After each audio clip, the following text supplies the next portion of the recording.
तो प्रोटीन में क्या होता है, next to water protein is the most abundant component of the body. ठीक है, जितना सबसे ज्यादा हमारे बॉडी में 60 to 70% हमारे बॉडी में वाटर चाहिए होता है, उसके बाद प्रोटीन हमारे बॉडी में सबसे ज्यादा चाहिए होता है। ठीक है, 60 to 70% वाटर के बाद प्रोटीन ही एक ऐसा कंपोनेंट है जो हमारे बॉडी में सबसे ज्यादा चाहिए होता है, या उसकी नीड सबसे ज्यादा होती है। It is account for about the 60 of the live body weight। ठीक है, and the third of it is found in the muscles. ठीक है, मतलब कि 60% हमारा जो बॉडी वेट होता है वो हमारा प्रोटीन से बनता है, और वन थर्ड पार्ट, ठीक है, जितने भी मसल्स हैं आपके बॉडी में उसका वन थर्ड पार्ट जो होता है वो प्रोटीन से बना होता है। ठीक है, तो ये इतना इंपॉर्टेंट है हमारे बॉडी के लिए।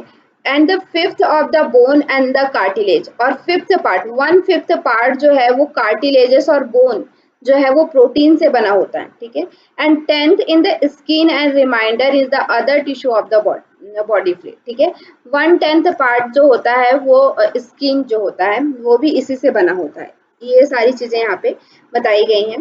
देर are thousands and the different specific protein in the body. ठीक है, मतलब हमारे बॉडी में 1000 से भी ज्यादा अलग अलग प्रकार के प्रोटीन हमारे बॉडी में होता है।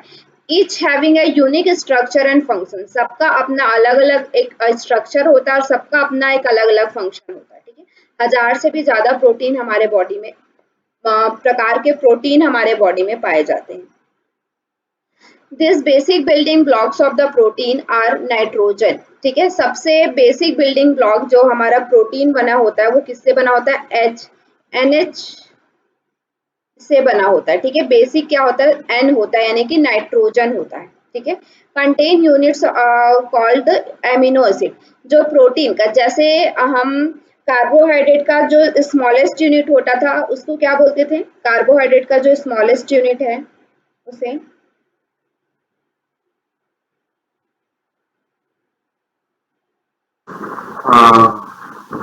ग्लूकोज। हाँ, ग्लूकोज। ठीक है, तो उसी तरह से जो हमारा प्रोटीन का स्मॉलेस्ट यूनिट है उसे क्या कहते हैं, एमिनो एसिड्स कहा जाता है। ठीक है, जो स्मॉलेस्ट होता है, जो सबसे यूनिक, मतलब कि उससे छोटे पार्ट में जो नहीं टूट सकता, उसको हम लोग क्या बोलते हैं, एमिनो एसिड्स कहते हैं। Amino acids are joined and link together in a chain linkage is called peptides. ठीक है, बहुत सारे अमीनो एसिड मिल करके क्या बनाते हैं, प्रोटीन के अलग अलग टाइप के प्रोटीन वो बनाते हैं, जिनको हम क्या कहते हैं, पेप्टाइड्स कहते हैं। ठीक है, some of amino acid are synthesized by the body called the non essential amino acid। ठीक है, कुछ ऐसे अमीनो एसिड्स होते हैं जो हमारे बॉडी में अपने आप बनते हैं, बॉडी ही उसको बनाता है, जो हमें बाहर से लेना जरूरी नहीं रहता। ठीक है, बाहर से अगर हम उसको ना भी लें उस तरह के प्रोटीन को या उस तरह के अमीनो एसिड को, तो ये मतलब कि हमारे लिए कोई हानिकारक नहीं होगा, क्योंकि हमारा बॉडी उसको खुद ही सिंथेसिस कर लेता है। लेकिन कुछ अमीनो एसिड्स ऐसे होते हैं जो बॉडी के द्वारा सिंथेसिस नहीं हो सकते और हमारे डाइट के लिए बहुत इंपॉर्टेंट होता है, हमारे बॉडी के लिए बहुत इंपॉर्टेंट होता है। उनको क्या कहते हैं, एसेंशियल अमीनो एसिड्स कहते हैं। ठीक है, दो तरह के अमीनो एसिड्स पाए जाते हैं, एक नॉन एसेंशियल अमीनो एसिड्स और दूसरा होता है एसेंशियल अमीनो एसिड। एसेंशियल यानी कि जो हमें डाइट के द्वारा लेना होता है। ठीक है, जो हमारा बॉडी सिंथेसिस नहीं करता, बॉडी उसको नहीं बनाता है। और दूसरा एक होता है नॉन एसेंशियल, जो बॉडी उसको बना लेता है, उसे हम डाइट के द्वारा नहीं भी लेते हैं तो हमें कोई प्रॉब्लम नहीं होती है। ठीक है, तो दोनों याद रखिएगा, एसेंशियल एंड नॉन एसेंशियल।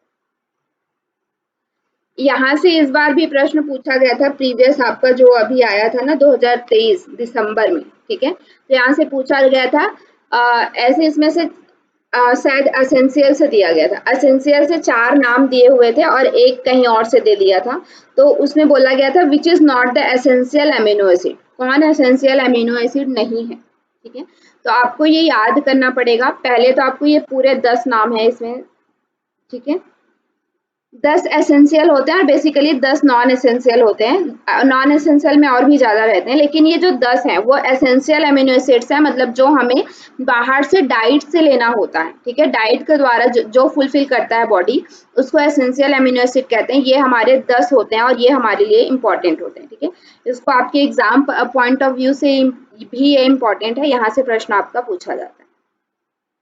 तो आपको इसको याद करना पड़ेगा। पहला क्या है, आर्जिनाइन, ठीक है। और जो एसेंशियल एमिनो एसिड है उसका है पहला आर्जिनाइन, आइसोल्यूसिन और हिस्टिडाइन और ल्यूसीन, मैथिनो मैथियोनिन, ठीक है, मैथियोनिन, लाइसिन, फिनोलेनानाइन और ट्रिप्टोफैन और थियोनिन एंड वेलिन, ठीक है। ये जो आपका है 10 एसेंशियल अमीनो एसिड्स है जो हमें बाहर से लेना पड़ता है और ये इंपॉर्टेंट है, आपके एग्जाम के लिए भी ये आता है, तो आपको ये इसको याद करना पड़ेगा, ठीक है। याद हो जाएगा।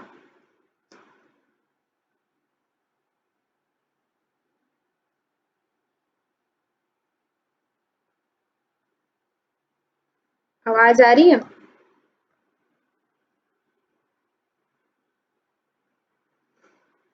पढ़ने में थोड़ा दिक्कत है, बाकी आप इसको लिख लीजिए अगर आपको हिंदी में लिखना है तो। इसको बोलते हैं आर्जिनिन, ठीक है, isoleucine, histidine, leucine, methionine, lysine, फेनिला फेनिना फेनिलालिन, लेलानाइन, ठीक है, ट्रिप्टोफैन, थियोनिन एंड वेलिन, ठीक है। ये 10 नाम आपको याद करने पड़ेंगे क्योंकि यहाँ से प्रश्न पूछा जाता है। आपकी आवाज नहीं आ रही है।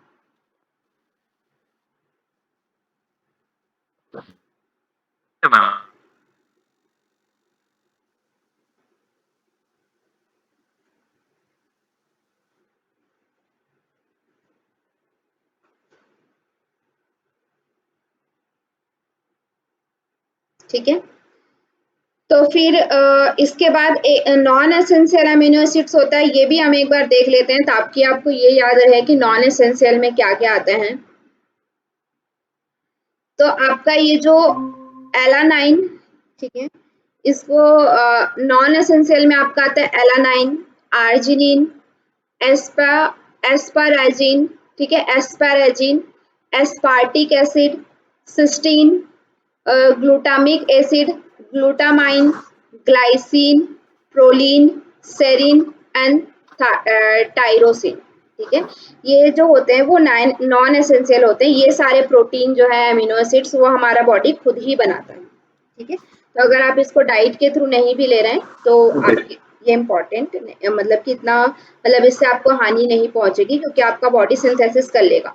लेकिन ये जो है इधर वाले जो 10 हैं वो आपको लेना पड़ेगा क्योंकि ये एसेंशियल अमीनो एसिड्स हैं, ये हमारे बॉडी इसको सिंथेसिस नहीं करता, ठीक है। यहाँ से प्रश्न ऐसे ही पूछा जाता है कि कौन नॉन एसेंशियल है, कौन एसेंशियल है, तो इसको आपको याद ही करना पड़ेगा, ठीक है। चलिए, याद हो जाएगा। अभी मैं याद करूंगा। बात आ रही है? हाँ, अभी आ रही है। हरिओम। जी जी, आ रही है, आ रही है। मेरी वॉइस आ रही है?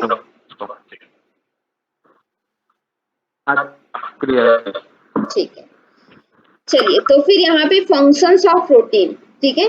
फंक्शन क्या क्या है, पहला ही हमने बताया था कि ये क्या करता है, बॉडी बिल्डिंग का फंक्शन करता है, ठीक है, हमारे बॉडी को बिल्ड करता है।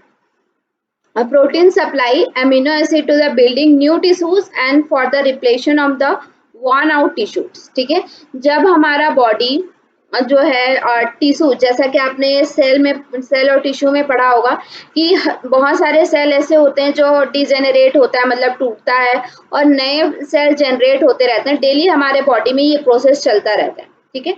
तो ये जो टिश्यू बनने, नए टिश्यू बनने और जो रिप्लेसमेंट होने का जो प्रोसेस है उसमें जो प्रोटीन होता है वो बहुत इंपॉर्टेंट पार्ट प्ले करता है और हमारे टिश्यू के ग्रोथ में, रिप्लेसमेंट में हेल्प करता है, ठीक है। दस help in the growth and maintenance of the body, ठीक है। ये हमारे बॉडी को क्या करता है, मेंटेनेंस करता है। जैसे कि हमारा घर होता है तो घर में हम क्या करते हैं, साल 2 साल में पेंटिंग कराते हैं, है ना। क्यों कराते हैं पेंटिंग?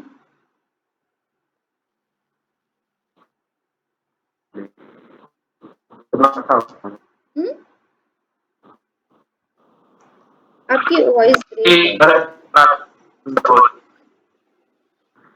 ताकि घर सही से रहे, है ना, उसमें लीकेज वगैरह की प्रॉब्लम ना हो। और भी बहुत सारे ऐसे पाइपलाइन वगैरह मेंटेनेंस कराते हैं, इलेक्ट्रिसिटी मेंटेनेंस कराते हैं। तो वो जो कराने का मतलब कि उद्देश्य क्या होता है कि हमारा जो घर है वो सही सलामत सालों साल लंबे समय तक चले, ठीक है। तो उसी तरह से ये जो हमारा बॉडी है वो भी एक तरह से क्या है, एक घर है, और उसमें भी बहुत सारे ये भी क्या है, छोटे छोटे ईंटों से यानी कि टिश्यूज से बना हुआ है। टिश्यूज किससे बना हुआ है, सेल से बना हुआ है। तो उसका भी मेंटेनेंस इसमें डेली चलता रहता है, ठीक है। हमारे बॉडी में मेंटेनेंस चलता रहता है। तो उस मेंटेनेंस में हेल्प कौन करता है, प्रोटीन हेल्प करता है, ठीक है। Protein as a regulatory and protective substance, protein क्या है, रेगुलेट करता है, प्रोटेक्ट भी करता है। Protein also a part of some chemical substances essential for the regulation of vital body processes. Vital body processes जैसे कि आपका रेस्पिरेशन है, हार्ट बीट, जो आपका हार्ट पंपिंग चल कर रहा है, हार्ट का जो फंक्शन है, आपका डाइजेशन का जो फंक्शन है, अंदर के जो भी केमिकल फंक्शन चल रहे हैं, वाइटल बॉडी के जो भी फंक्शन चल रहे हैं, आपका ब्रेन का जो फंक्शन है, ठीक है। ब्रेन में तो नहीं, ब्रेन में आपका ग्लूकोज ही काम करता है। तो बाकी के जो भी वाइटल प्रोसेसेस हैं, जैसे आपका रेस्पिरेशन का हो गया, हार्ट का हो गया, डाइजेशन का हो गया, ठीक है। तो ये सारे प्रोसेसेस में ये क्या करता है, इनको मेंटेन करता है, रेगुलेट करता है, ठीक है। प्रोटीन प्रोटेक्ट करता है। Protein as a carrier, some of the protein act as a carrier and help in transport substance from one place to another, ठीक है। जैसे कि हम खाना खाते हैं वो तो सिर्फ पेट में जाता है, लेकिन पेट के बाद वो जगह जगह पे क्या करता है, जैसे आपके पैर में एनर्जी की जरूरत है, दौड़ना है तो पैर में आपके एनर्जी लेके जाएगा, ठीक है। आपके अगर आपको आप पढ़ रहे हैं तो आपको ब्रेन को एनर्जी की जरूरत है, ठीक है, तो ब्रेन में हमें एनर्जी पहुंचाएगा। तो ये ट्रांसपोर्ट करने का काम भी करता है प्रोटीन, ठीक है। जगह जगह एक एक सब्सटेंस को एक जगह से दूसरे जगह ले जाने के लिए काम करता है कौन, प्रोटीन, ठीक है। Energy giving function, protein can also broken down in the body provide energy. Each gram of protein yield 4 kilocalorie, ठीक है। कभी कभी जो अगर आपकी बॉडी में ग्लूकोज की कमी है या ग्लूकोज कम मात्रा में है, तो आपकी वॉइस ना नहीं आ रही है। मैम वॉइस नहीं आ रही है ना? आपकी वॉइस नहीं आ रही है, मेरी आ रही है। जी आपकी आ रही है मैम। हाँ अभी आ रही है आपकी वॉइस, बताइए क्या कह रहे हैं। नहीं कुछ नहीं कर रहा मैम, ठीक है, अच्छा है। मतलब तो वो आप जो पूछ रहे थे ना प्रोटीन का, तो मैं वही बता रहा था कि पेंटिंग क्यों जरूरी है, तब मैं वही बोल रहा था। हाँ। तो ये भी ये है कि मतलब जैसे कभी आपके बॉडी में कार्बोहाइड्रेट की कमी है, कार्बोहाइड्रेट नहीं है, तो उस समय प्रोटीन भी ब्रेक डाउन होकर के एनर्जी देने का भी काम करता है। 1 ग्राम प्रोटीन कितना एनर्जी देता है, 4 किलो कैलोरी एनर्जी देता है, ठीक है। तो ये इसके कुछ फंक्शंस हैं। उसके बाद सोर्सेस, तो सोर्सेस हमारा क्या है प्रोटीन का, जैसे कि whole and split pulses, pulses यानी कि दाल जो होती है ना, तो दाल को आपने देखा होगा, पहले वो क्या रहता है, होल रहता है, उसमें छिलका रहता है, फिर बाद में दाल बनाते हैं तो उसको 2 भाग में क्या कर देते हैं, ऐसे करके स्प्लिट कर देते हैं। तो दोनों में ही क्या रहता है, प्रोटीन रहता है, चाहे आप उसको होल लीजिए या फिर उसको स्प्लिट वाले में लीजिए। सोयाबीन में रहता है, नट्स में रहता है, ऑयल सीड्स जैसे सनफ्लावर वगैरह है, लाइक पीनट, आलमंड, ठीक है, कैस्यू नट यानी कि आपका जो काजू होता है, ठीक है, are the rich source of the vegetable protein. ये सब वेजिटेबल प्रोटीन के रिच सोर्स हैं। सीरियल्स लाइक व्हीट, राइस, ठीक है, जो हमारी अनाज में आपका जो व्हीट है, राइस है, ये सारा जो होता है ये भी हमें क्या करता है, प्रोटीन प्रोवाइड करता है, ठीक है। एनिमल सोर्स में देखें तो मिल्क में रहता है, एग में रहता है, मीट में रहता है, फिश में रहता है, ठीक है। पोल्ट्री यानी कि जो क्या कहते हैं, चिकन वगैरह जो रहता है उसमें रहता है, ठीक है। मिल्क प्रोडक्ट लाइक चीज, कर्ड और खोआ, इन सब में आपको प्रोटीन मिलता है, ठीक है। ये सब रिच सोर्स ऑफ प्रोटीन होते हैं। फिर इसका सिग्निफिकेंस है, मतलब कि कितना चाहिए होता है प्रोटीन। तो प्रोटीन हमारा पर ग्राम पर केजी बॉडी वेट, जैसे कि आपकी बॉडी वेट अगर 60 है, सॉरी 70 है, तो 70 ग्राम आपको क्या चाहिए होगा, प्रोटीन चाहिए होगा। अगर 60 है तो 60 ग्राम प्रोटीन चाहिए होगा, ठीक है। जितना आपका बॉडी वेट है, जितना केजी, उतना ग्राम आपको क्या चाहिए होगा, प्रोटीन चाहिए होगा। ये हमारा डाइटरी, आरडीए मतलब क्या होता है, रिकमेंडेड डाइटरी अलाउंस, ठीक है। एक मतलब कि एक व्यक्ति को कितना चाहिए होता है, ठीक है, किसी भी न्यूट्रिएंट्स की। आरडीए का क्या फुल फॉर्म बताया था मैम आपने? Recommended recommended dietary allowance, recommended dietary allowance, ठीक है। जी तो इसका प्रोटीन सॉरी डेफिशिएंट डिजीज क्या होता है, अगर आपने प्रोटीन की डेफिशिएंसी हो गई तो क्या होगा। Protein deficiency generally affect the children, ठीक है, चिल्ड्रंस को ज्यादा ये अफेक्ट करता है adversely, and this is the condition called the kwashiorkor, ठीक है, क्वास्क्योर, ठीक है। ये एक डिजीज होता है बच्चों में, आपने देखा होगा जो बहुत पतले होते हैं उनकी बॉडी थीन हो जाती है, पेट उनका निकल जाता है, ठीक है। तो इस तरह का जो डिजीज, जैसे जिनको मतलब आपने देखा होगा जो सड़क में रहते हैं जो बच्चे, ठीक है, उनमें ये प्रॉब्लम आपको ज्यादा देखने को मिलेगी क्योंकि उनको प्रोटीन का डाइट नहीं मिल पाता है, ठीक है। प्रोटीन जनरली हमारा क्या होता है, रिच सोर्स, जैसे आपका आलमंड हो गया, सीरियल हो गया, ठीक है, पल्सेस हो गया, तो उन सबको, उन लोगों को ये सारी चीजें खाने के लिए पर्याप्त मात्रा में खाने के लिए नहीं मिलता है, ठीक है। दालें वगैरह वो नहीं खा पाते, मिल्क वगैरह उनके पास नहीं रहता, अवेलेबल नहीं रहता है, ठीक है। और पल्स दाल वगैरह नहीं, सोयाबीन, आलमंड यानी कि जो बादाम काजू वगैरह उनके पास इतना मतलब कि रिच अमाउंट में नहीं रहता है, वो लोग कम मात्रा में प्रोटीन लेते हैं, तो बच्चों को ये प्रॉब्लम होती है क्वास्कर, ठीक है। This lead to the retardation in the normal growth pattern, normal growth pattern को ये क्या कर देता है, रिटार्ड कर देता है। ये डिजीज क्या होता है, जैसे कि हमारा एक नॉर्मल ग्रोथ होता है कि किस एज में कितनी हाइट होना चाहिए, कितना वेट होना चाहिए, तो उसको वो क्या कर देता है, रोक देता है, ठीक है। अगर आप सही मात्रा में प्रोटीन नहीं लेते हैं, बच्चे सही मात्रा में प्रोटीन नहीं लेते हैं, तो वो क्या हो जाते हैं, उनकी ग्रोथ कम हो जाती है और वो छोटे मतलब बौने ही रह जाते हैं, मतलब उनका जो मसल है वो ठीक से ग्रो नहीं कर पाता है, मसल्स नहीं रहते उनके अंदर, ठीक है। तो ये उनका मतलब कि ये सिग्निफिकेंस है। Lowering the resistance to the infection, ठीक है। और ये क्या करता है, जैसे हमारा एक नॉर्मल अगर आप प्रोटीन ले रहे हैं तो आपका क्या होगा कि इन्फेक्शन वगैरह के लिए उनके लिए रेजिस्टेंस पावर रहता है, लेकिन जब आप प्रोटीन सही मात्रा में नहीं लेते हैं तो ये क्या कर देता है, रेजिस्टेंस पावर जो होता है, जो प्रतिरोधक क्षमता होती है इन्फेक्शन वगैरह से, उसको लो कर देता है, तो जल्दी ही उसको मतलब फ्रीक्वेंट इन्फेक्शन उनको हो सकता है, ठीक है, जल्दी जल्दी उनको इन्फेक्शन हो सकता है, इन्फेक्शन से लड़ने की क्षमता उनके अंदर नहीं रहती है। And children often suffer from the diarrhoea, और वो डायरिया से भी सफर कर सकते हैं, ठीक है, मतलब कि डायरिया से भी वो सफर कर सकते हैं बार बार। तो ये उनका क्या होता है, अगर लो प्रोटीन लेने का ये आपका मतलब एक तरह से कॉन्सिक्वेंसेस है डेफिशिएंसी डिजीज है। एक्सेसिव प्रोटीन लेते हैं तो क्या होता है, through protein is the vital need of the body, intake of excess create stress in the body function, ठीक है। अगर एक वाइटल नीड है, ठीक है, अगर आप ज्यादा प्रोटीन लेंगे तो आपके बॉडी फंक्शन में स्ट्रेस क्रिएट करेगा, मतलब कि ज्यादा वो जल्दी, जैसे कि आपका हाइपरटेंशन, मतलब हाइपरटेंशन, रेस्पिरेशन में आपको प्रॉब्लम हो सकती है, डाइजेशन में आपको प्रॉब्लम हो सकती है, ठीक है। The liver has diminishes the extra amino acid and synthesis of urea, ठीक है। ये जो लीवर होता है वो मतलब कि बहुत सारे ऐसे प्रोटीन को सिंथेसिस करता है, तो वो डिमिनिश हो जाएगा और इससे क्या होगा, यूरिया सिंथेसिस बढ़ जाएगा आपकी बॉडी में, ठीक है, ज्यादा से ज्यादा यूरिया आपकी बॉडी में प्रोड्यूस होने लगेगा। The loss of calcium in the urine is increase with high protein intake, ठीक है। अगर आप ज्यादा प्रोटीन इंटेक करते हैं तो आपके यूरिन से कैल्शियम जो है वो क्या होने लगेगा, लॉस होने लगेगा, यानी कि कैल्शियम पास ज्यादा होने लगेगा, ठीक है।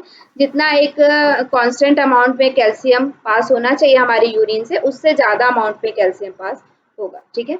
और यूरिया हमारे बॉडी में बढ़ेगा तो यूरिक एसिड आएगा, यूरिक एसिड आएगा तो मतलब कि अर्थराइटिस वगैरह, रूमेटॉइड अर्थराइटिस वगैरह होने की प्रॉब्लम बढ़ सकती है, ठीक है।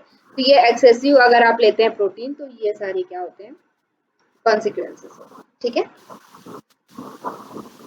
फिर उसके बाद आपका आता है वाटर, तो वाटर भी हमारे लिए एक एसेंशियल पार्ट होता है, ठीक है। एक तरह से हम इसको माइक्रो न्यूट्रिएंट में ही लेते हैं, माइक्रो भी नहीं कहेंगे हम इसको, मतलब कि एसेंशियल कहेंगे, ठीक है। Water is the essential for life, in fact one can survive without food for a week but not without water, ठीक है। एक व्यक्ति फूड के बिना सरवाइव कर सकता है एक वीक तक, लेकिन वाटर के बिना वो सरवाइव नहीं कर सकता। Water is a micro nutrient, ये मैक्रो है, ठीक है, made up of hydrogen and oxygen. Water किससे बना होता है? वाटर का फॉर्मूला पता है आपको? H2O, हाइड्रोजन और ऑक्सीजन। H हाइड्रोजन 2 अमाउंट में और ऑक्सीजन 1, ठीक है। एक में। तो इस तरह से उसका मतलब दो एलिमेंट से बनता है, हाइड्रोजन एंड वाटर से। Water we consume contain other nutrients like sodium and potassium. जो हम वाटर कंटेन करते हैं, वाटर लेते हैं, उसमें और भी चीजें रहती है, सोडियम भी रहता है, पोटेशियम भी रहता है, ठीक है, मिनरल्स भी, कुछ कुछ मिनरल्स भी पाए जाते हैं।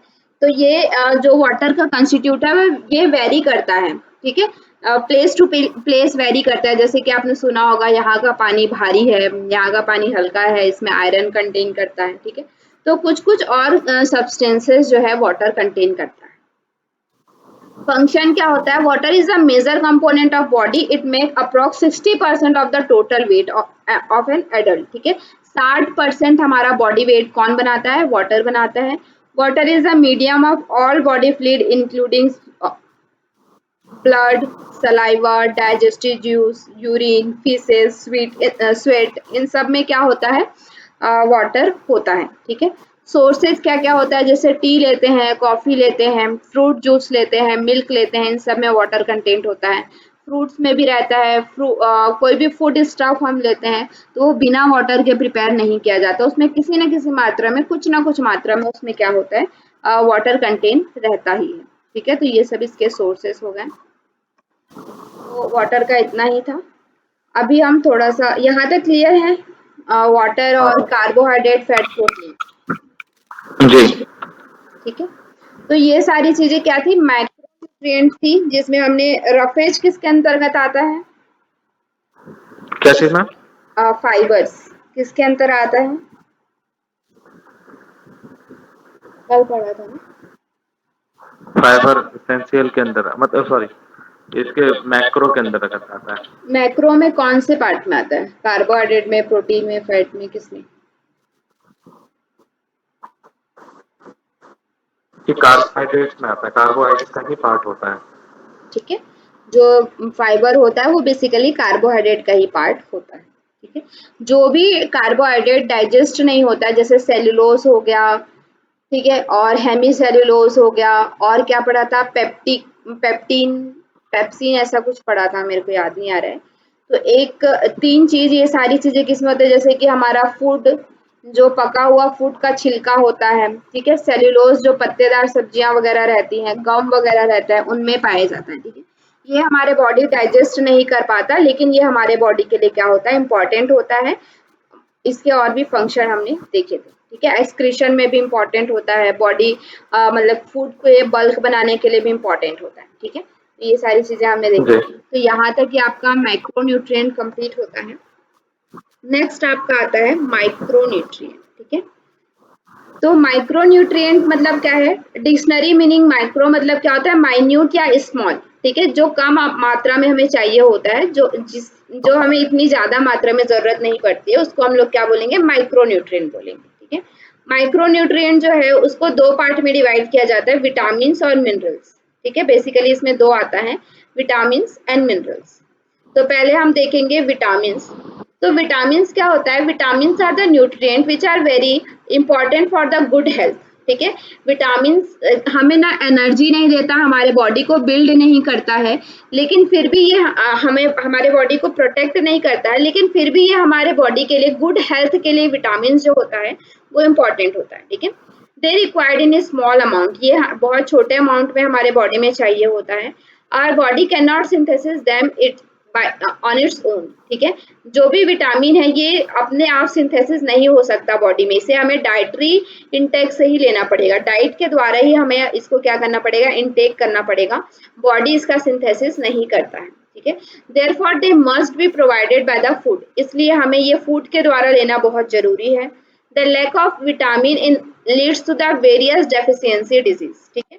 विटामिन के अगर आप विटामिन कम मात्रा में लेते हैं या विटामिन की डेफिशिएंसी आपके बॉडी में होती है, तो बहुत सारे डिजीज क्या होते हैं? हमारे अंदर प्रोड्यूस होने लगते हैं, ठीक है। Vitamin are also divided into 2 group, vitamin भी 2 ग्रुप में डिवाइड होता है, फैट सॉल्यूबल में और वाटर सॉल्यूबल में। ठीक है, तो फैट सॉल्यूबल में आपका क्या क्या आता है, vitamin A, vitamin D, vitamin E और विटामिन के, ए डी ई के, ऐसे याद रखिएगा, ए डी ई के। ठीक है, ये आपका फैट सॉल्यूबल में आता है जी, ए डी ई के। ठीक है। और वाटर सॉल्यूबल में 2 आता है, बी और सी। ठीक है, बी सी, बी और सी जो है वो वाटर सॉल्यूबल में आता है। फिर बी के और भी बहुत सारे होते हैं, उसको हम लोग देखेंगे। बी के और सब डिवाइडेशन होता है, इसको बी मतलब बी कॉम्प्लेक्स कहा जाता है। ठीक है, कॉम्प्लेक्स यानी कि बी के अंदर और भी बहुत सारी विटामिन रहते हैं, B1, B2, B3, B5, B6, B7, B9, B12। ठीक है, लेकिन वाटर सॉल्यूबल में आप 2 याद रखिएगा, बी और सी। ठीक है, ए डी ई और के जो है वो आपका किस में आता है, फैट में आता है। बी और सी जो है वो वाटर सॉल्यूबल में आता है। ठीक है, याद रहेगा जी, हाँ जी याद रहेगा। चलिए, तो आज हम फैट सॉल्यूबल विटामिन देखते हैं। फैट सॉल्यूबल विटामिन में आपका 4 चीज आता है, कौन कौन सा,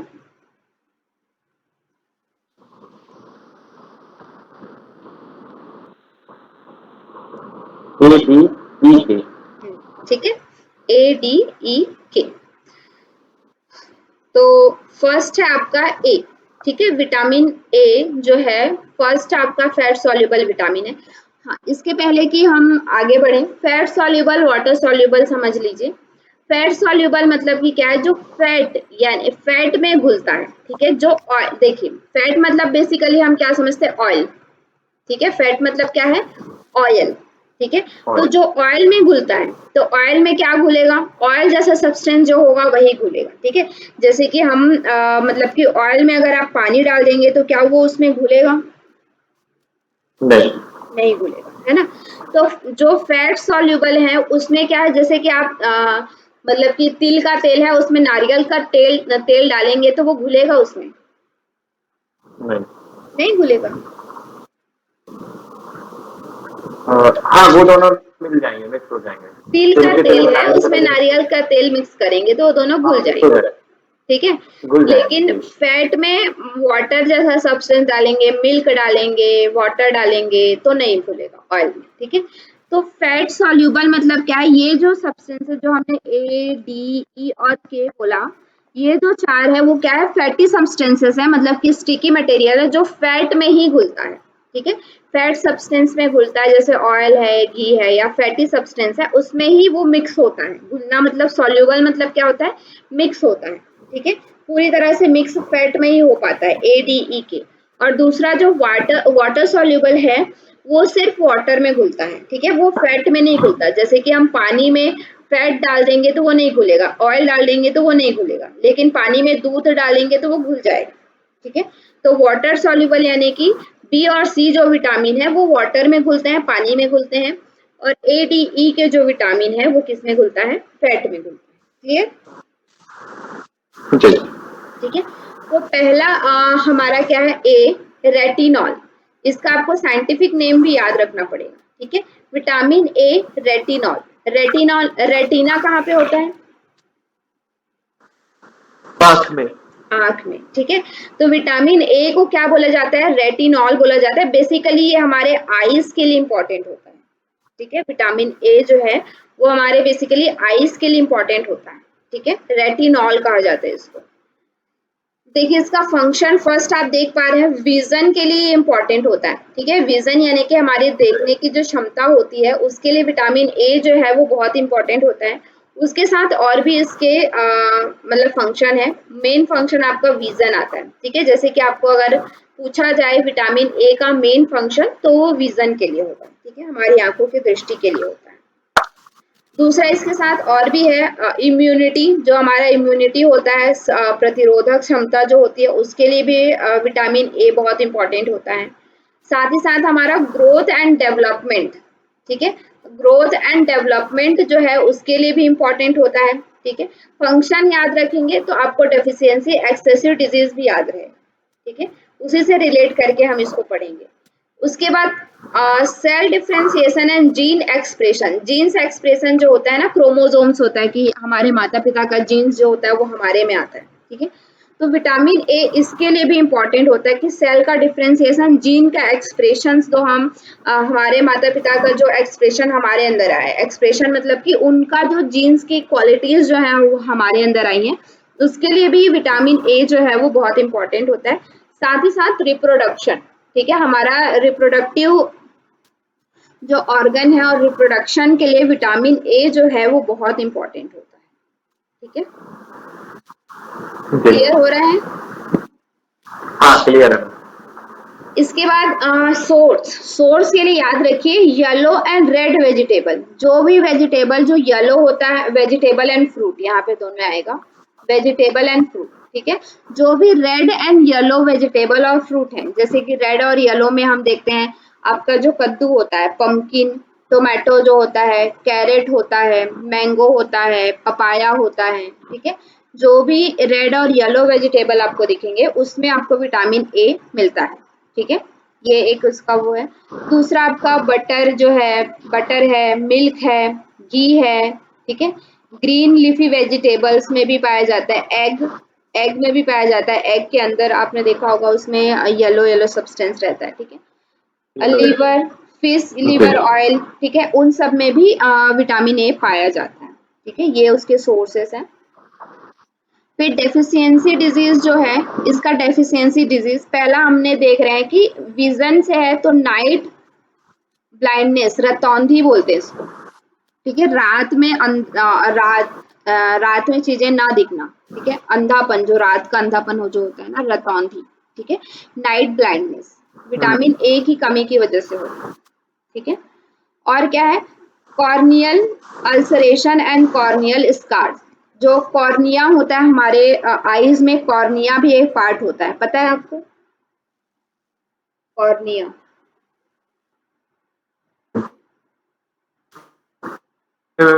होता है कॉर्नियो, दिखता है ना वाइट वाइट वाला। हाँ, ठीक है। तो उसमें अल्सर हो वाइट के सकता है मतलब जो गोल गोल होता है। या उसमें घाव होने का जो प्रॉब्लम भी हो सकता है अगर आपको विटामिन ए की कमी है तो, ठीक है।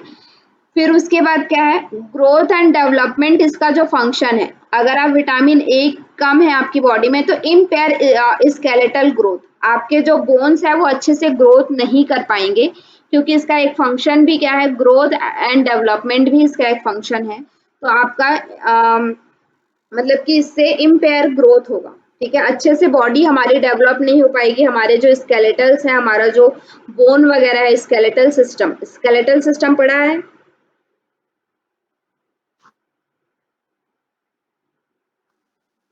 हाँ जी मैम। तो स्केलेटल सिस्टम जो है वो भी आपका क्या होगा, अच्छे से ग्रोथ नहीं हो पाएगा। उसके बाद क्या है, स्टेरिलिटी इन मेल। स्टेरिलिटी मतलब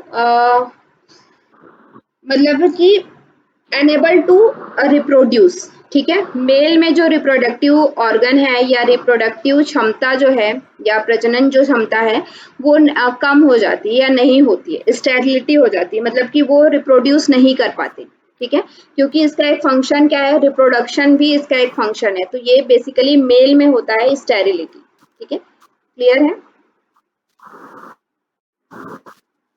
हाँ जी।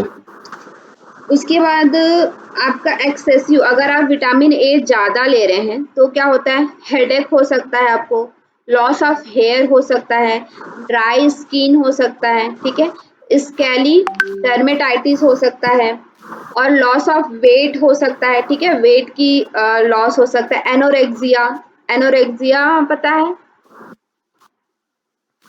नहीं मतलब कि खाना तो ही खाने की इच्छा नहीं होती, मतलब खाना खाने की इच्छा नहीं होती है, ठीक ओके। है। जैसे कि इसमें एनोरेक्सिया में क्या होता है, ये एक तरह से साइकोलॉजिकल डिसऑर्डर भी है, साथ ही साथ विटामिन ए की कमी से भी हो सकता है। साइकोलॉजिकल डिसऑर्डर ऐसे है कि इसमें क्या होता है कि लोगों को अपने बॉडी जो स्ट्रक्चर होता है वो इतना ज़्यादा उस पर मतलब कि कॉन्शियस हो जाते हैं कि वो बिल्कुल भी मोटा नहीं होना चाहते, वो खाते भी हैं उसको भी वोमिट करके निकाल देते हैं, ठीक है, एनोरेक्सिया होता है। पढ़िएगा, बहुत अच्छा डिजीज है, मतलब इंटरेस्टिंग है एनोरेक्सिया। और इसका अपोजिट जो होता है उसको बुलिमिया बोला जाता है। बुलिमिया में लोगों को बहुत ज्यादा खाने की हैबिट हो जाती है, बहुत ओवर ईटिंग, और ये लॉस ऑफ एपेटाइट बोलते हैं इसको, एनोरेक्सिया। ठीक है। हाइपर इरिटेबिलिटी भी हो सकती है, मतलब कि बहुत ज्यादा चिड़चिड़ापन, विटामिन ए की अगर आप में ज्यादा ले रहे हैं तो चिड़चिड़ापन आ सकता है। और स्केलेटल पेन, क्योंकि ये हमारे ग्रोथ एंड डेवलपमेंट, हमारे बोन डेवलपमेंट के लिए काम करता है, तो ये अगर आप ज्यादा मात्रा में ले रहे हैं तो आपके बोन में पेन भी हो सकता है। ठीक है, तो ये आपका क्या है, एक्सेसिव एंड डेफिशिएंसी डिजीज है विटामिन ए का। ठीक है, याद रहेगा, रेटिनॉल बहुत इंपॉर्टेंट है, याद रखिएगा। नाइट ब्लाइंडनेस बहुत इंपॉर्टेंट है। जी स्टर्लिटी भी एक बार पूछा गया था इसमें से। ठीक है, बाकी इनके सोर्स, ये बहुत इंपॉर्टेंट है, ये पार्ट ही पूरा इंपॉर्टेंट है, विटामिन वाला पार्ट। ठीक है, तो इसको आपको एज इट इज मतलब जी कि अच्छे से याद करना पड़ेगा, और थोड़ा सा समझने की भी कोशिश करिए। Vitamin A, retinol basically vision पर इफेक्ट करता है, साथ ही साथ रिप्रोडक्शन पर भी इफेक्ट करता है। ठीक है, तो ये भी प्रश्न पूछा गया था, स्टर्लिटी जो है प्रॉब्लम है वो कौन से डिजीज का डेफिशिएंट डिजीज है, सॉरी कौन से विटामिन का डेफिशिएंट डिजीज है, तो ये विटामिन ए का है। ठीक है, और ये सारी चीजें आपको देखनी, एक्सेसिव तो ज्यादा नहीं पूछा जाता है, लेकिन डेफिशिएंट ज्यादा पूछा जाता है। ठीक है,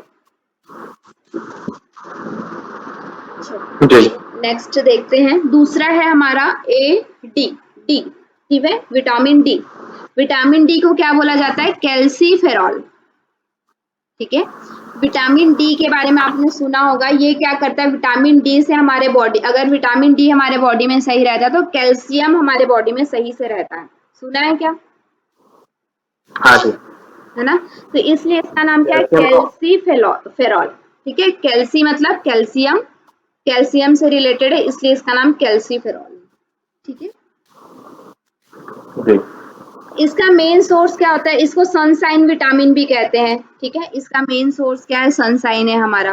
फिर synthesis in the skin when expose to the sunlight. ठीक है, ये अपने बॉडी में सनलाइट जब आपकी बॉडी में एक्सपोज होता है, सनलाइट जब आपकी बॉडी में पड़ता है स्किन में, तो स्किन इस विटामिन डी को क्या कर देता है, सिंथेसिस करता है, बनाता है। लेकिन ये विटामिन डी सनसाइन के एक्सपोजर से ही आपके बॉडी में बनता है। ठीक है, मेन इसका क्या है, make bone strong and healthy. Bone को ये स्ट्रॉन्ग बनाता है और हेल्दी बनाता है, इसका मेन फंक्शन है, हमारे बोन को स्ट्रॉन्ग बनाता है और हेल्दी बनाता है। और क्या है, mineralization of the bone, bone को मिनरलाइजेशन करता है, यानी कि मिनरल्स रखता है बोन्स में। जैसे बोन के लिए मेन मिनरल क्या है आपका, कैल्शियम एंड फॉस्फोरस। ठीक है, बोन में कैल्शियम एंड फॉस्फोरस अगर सही मात्रा में नहीं रहता है तो हमें ऑस्टियोपोरोसिस वगैरह की प्रॉब्लम होती है। ठीक है, बोन डिजेनरेट होने लगता है। तो बोन में जितना मिनरल की जरूरत है उतना मिनरल बना के रखने के लिए हमारा विटामिन डी जो है वो बहुत इंपॉर्टेंट होता है। ठीक है, this mineral make bone bone strong and hard. ये जो मिनरल है वो बोन को स्ट्रॉन्ग बनाता है और हार्ड बनाता है। ठीक है, मतलब कि मजबूत बनाता है।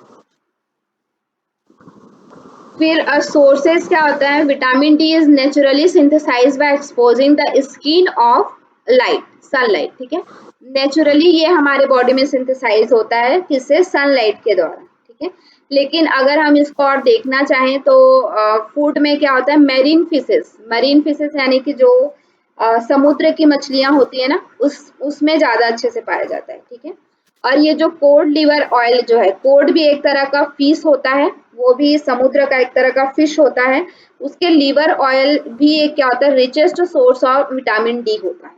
ठीक है, लेकिन बेसिकली हम सनलाइट को इसका मेन सोर्स मानते हैं। उसके बाद आपका है रिकेट्स। रिकेट्स यानी कि सॉरी डेफिशिएंसी डिजीज। तो डेफिशिएंसी डिजीज क्या होता है आपका, रिकेट्स जो होता है वो किस में पाया जाता है, चिल्ड्रंस में होता है। ठीक है, बच्चों में रिकेट्स आपने देखा होगा, बच्चों का जो पैर वगैरह रहता है वो इस तरह से मुड़ जाता है, ऐसे करके, ऐसे कर्व बन जाता है, या ऐसा कर्व बन जाता है बच्चों का पैर जो होता है। ठीक है, तो ये किसकी वजह से बनता है, जी विटामिन डी की कमी की वजह से बनता है। इसको चिल्ड्रंस में पूछा जाता है कि विटामिन डी की वजह से चिल्ड्रंस में कौन सी बीमारी होती है, तो रिकेट्स होता है। एडल्ट्स में कौन सा होता है, ऑस्टियोमेलेसिया बोला जाता है। ठीक है, ये भी एक तरह का बोन का ही डिसऑर्डर है। एडल्ट्स में विटामिन डी की कमी से ऑस्टियोमेलेसिया होता है। और इसके साथ ही साथ एक और डिजीज हो जाता है ऑस्टियोपेरोसिस। बेसिकली ये ओल्ड एज में होता है, ठीक है। ऑस्टियोपोरोसिस यानी कि जैसे कि बोन हमारा क्या रहता है, पूरा मजबूत रहता है, ऐसे अंदर से खोखला नहीं रहता। तो इसमें क्या हो जाता है, छेद छेद बन जाता है अंदर में ना, उसमें ऐसे मतलब कि छेद छेद ऐसे, जैसे आपने देखा होगा लकड़ी क्या होता है, लकड़ी जो रहता है पहले मजबूत रहता है, ठीक है, उसको पानी वगैरह में छोड़ देते हैं तो उसके वो अंदर से पूरा खोखला हो जाता है, मतलब कि वो पूरा कैसे हो जाता है अंदर से, मतलब वो ऐसे भरा रहता तो है लेकिन उसको हम लोग आसानी से तोड़ सकते हैं। देखा है क्या? हाँ जी। ठीक है, ज्यादा दिन तक वो वो पानी मतलब वगैरह में, दीमक लग जाए या फिर हाँ उसको मतलब दीमक कि वगैरह लग तो जाता भी है या पानी वगैरह में बहुत दिन तक रखा रहता है तो वो पूरा क्या हो जाता है, वो खोखला हो जाता है, खराब हो जाता है अंदर से, ठीक है। उसका जो अंदर रहता है वो बुरादा जैसे हो जाता है। उसी तरह से हमारा बोन भी ऑस्टियोपोरोसिस में ऐसा हो जाता है, ठीक है। थोड़ा सा भी चोट लगता है तो वो टूट जाता है। फिर pronounced effect is seen in the pubertal age. जैसे कि विटामिन डी की जो कमी होती है वो प्रोनाउंसिएशन, प्रोनाउंसिएशन यानी कि एक किसी क्या कहना चाहिए, शब्द को एक शुद्धता के साथ उच्चारण करने में उनको दिक्कत होती है अगर विटामिन डी की कमी है तो। प्यूबर्टल एज में, जैसे कि प्यूबर्टल एज यानी कि आपका जो 12 से 18 साल का जो एज है, 12 से 15 साल का जो एज है उसमें, ठीक है।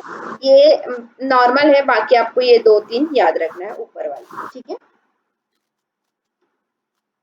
फिर आपका इन ज्यादा अगर आप लेते हैं, इनटेक करते हैं, ठीक है, सनलाइट से कोई इफेक्ट नहीं पड़ता है। अगर सनलाइट आप ज्यादा ले रहे हैं, कम ले रहे हैं, उससे कोई इफेक्ट नहीं पड़ता है। लेकिन जैसे आप मरीन फिश वगैरह है या कोड लीवर ऑयल वगैरह ज्यादा लेते हैं, ज्यादा मात्रा में अगर इनटेक कर रहे हैं विटामिन डी को, तो ये क्या हो सकता है, हाइपर कैल्सीमिया इन चिल्ड्रन, ठीक है।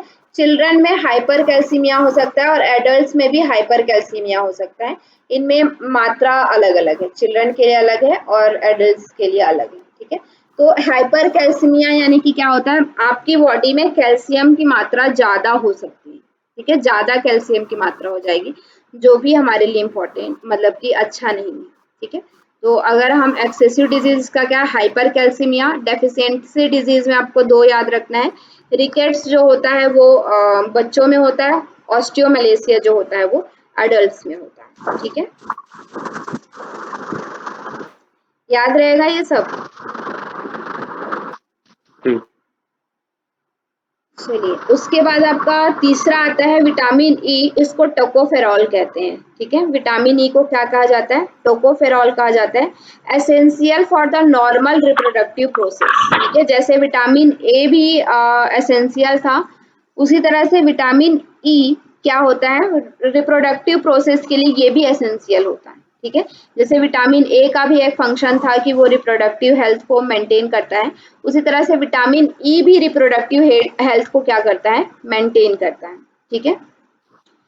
ये क्या करता है, एंटीऑक्सीडेंट एक्टिविटी जो होती है हमारे बॉडी में उसको इम्प्रूव करता है। Role in cardiovascular disease and cancer disease, ठीक है।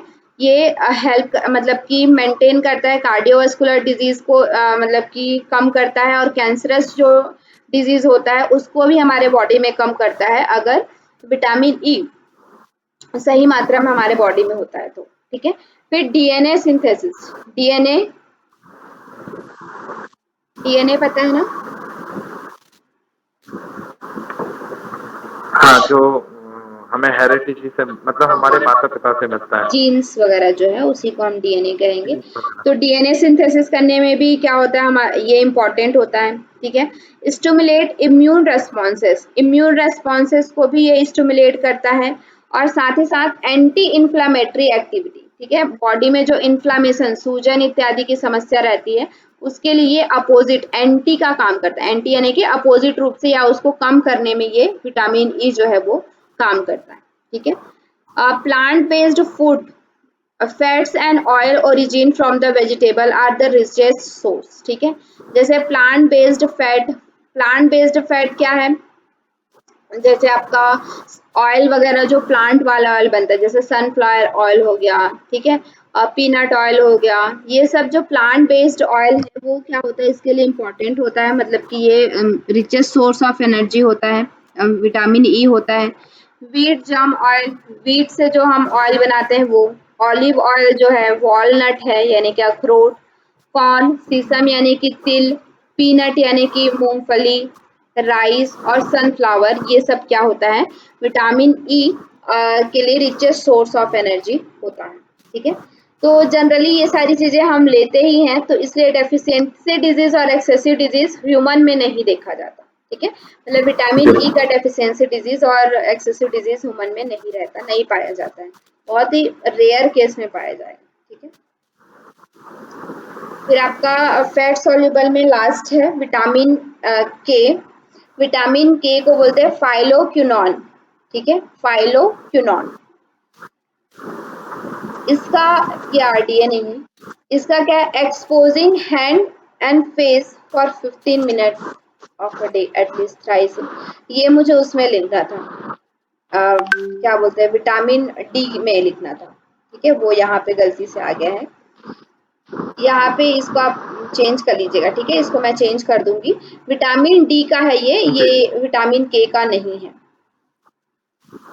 ठीक है, विटामिन के का क्या है, फाइलोक्विनोन, इसमें क्या होता है, हेल्पिंग क्लॉटिंग ऑफ ब्लड। ठीक है, ब्लड क्लॉट करने में ये क्या करता है, हेल्प करता है। जैसे कि हम कहीं से कट जाते हैं या कट फिट जाते हैं, तो थोड़ी देर बाद ब्लड आना क्या हो जाता है, बंद हो जाता है, वो क्लॉट कर देता है, तो उसकी उसमें हेल्प करता है कौन, विटामिन ए, सॉरी विटामिन के। ठीक है, दस prevent from the loss of blood, blood loss को ये क्या करता है, प्रिवेंट करता है, इसका मेन फंक्शन है ब्लड लॉस को प्रिवेंट करना, क्लॉटिंग करना। ठीक है, इसका क्या होता है, सोर्सेस क्या क्या होता है, ग्रीन लीफी वेजिटेबल जैसे स्पिनच यानी कि पालक, मेथी, रेडिश लीफ यानी कि मूली का जो पत्ता होता है, मूली भाजी जिसको कहते हैं। ठीक है, ये बहुत रिच सोर्स होता है विटामिन के का, कौन कौन, पालक, मेथी और मूली भाजी, मूली का जो भाजी होता है। ठीक है, लिटिल अमाउंट ऑफ विटामिन के सिंथेसिस इन द इंटेस्टाइन, थोड़ा सा अमाउंट हमारे बॉडी में भी सिंथेसिस होता है, इंटेस्टाइन में अपने आप बनता है। ठीक है, लेकिन ये मतलब कि सफिशिएंट नहीं होता है, हमें डाइट से लेना पड़ता है। ठीक है, बाहर के फूड से हमें विटामिन के लेना पड़ता है, ताकि हमारा जो ब्लड क्लॉटिंग वगैरह की प्रॉपरली होता रहे। ठीक है, डेफिशिएंट डिजीज में क्या होता है, the body loss lots of blood due to cut and injury. ठीक है, जब आप ब्लड विटामिन के हमारी बॉडी में नहीं रहता है, तो ब्लड लंबे समय तक ब्लड जो है वो रुकता नहीं है, अगर आप कट गए या कोई आपको इंजरी हो गई, तो ब्लड बहुत समय तक रुकता नहीं है। ठीक है, कंटिन्यू वो क्या करता रहता है, बहता रहता है, तो ये ब्लड क्लॉटिंग के लिए हेल्प, क्योंकि विटामिन के जो है वो ब्लड क्लॉटिंग के लिए हेल्प करता है। अगर वो हमारे बॉडी में सही मात्रा में नहीं रहेगा, प्रॉपर हम सफिशिएंट अमाउंट में विटामिन के नहीं रहेगा, तो ज़्यादा से ज़्यादा ब्लड लॉस हो सकता है। ठीक है, और दूसरा ब्रेन हेमरेज वगैरह की प्रॉब्लम जो है वो भी हो सकती है। ब्रेन हेमरेज का मतलब क्या है, अंदर ही अंदर ब्रेन में क्या होने लगता है, ब्लीडिंग होने लगता है, तो उसको ब्रेन हेमरेज कहा जाता है। ठीक है, तो ब्रेन हेमरेज वगैरह की प्रॉब्लम भी हो सकती है अगर आपको विटामिन के की कमी है तो। ठीक है, एक्सेसिव डिजीज इसमें नहीं देखा जाता। क्लियर? तो आज हमने फैट सॉल्युबल विटामिन तक देखा, नेक्स्ट अब हम वाटर सॉल्युबल देखेंगे नेक्स्ट क्लास में। ठीक है।